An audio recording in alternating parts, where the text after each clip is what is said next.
হঠাৎ সেই বুলডোজারের মধ্যে জমে থাকা সব মোবাইল ফোন জীবন্ত হয়ে উঠল এবং ড্রাইভারের উপর আক্রমণ করতে শুরু করল। সবচেয়ে অদ্ভুত বিষয় ছিল, প্রত্যেক মানুষের ফোন নিজে থেকেই এয়ারপ্লেন মোডে চলে গেল। তারপর প্রতিটি স্ক্রিনে একটি ছোট পাখি দেখা গেল, আর সেই পাখিটি ডানা ঝাপটানো শুরু করতেই ফোনগুলো পাখির মতো উড়তে শুরু করলো। দেখতে দেখতে শহরের সব ফোন আকাশে উড়ে গেল। কেউ কল করছিল, কেউ সিনেমা দেখছিল, কেউ সেলফি তুলছিল।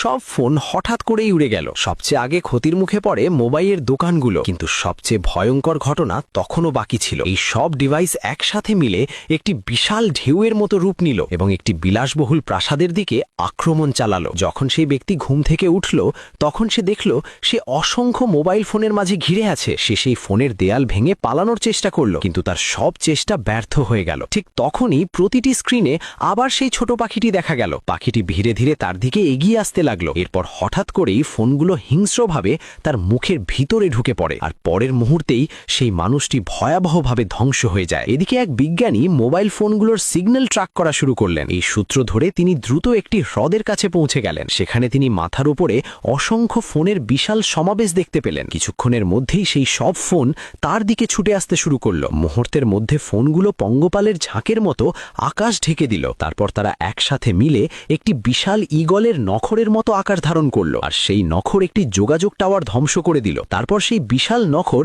বিজ্ঞানীকে চূর্ণ করতে যাচ্ছিল। ঠিক তখনই তার রোবটিক সহকারী দ্রুত এগিয়ে এসে সবচেয়ে গুরুত্বপূর্ণ মুহূর্তে তাকে বাঁচিয়ে দেয়। শেষে সেই বিশাল নখর একটি কালো মেঘে পরিণত হয়ে শহরের মাঝখানে উড়ে বেড়াতে থাকে।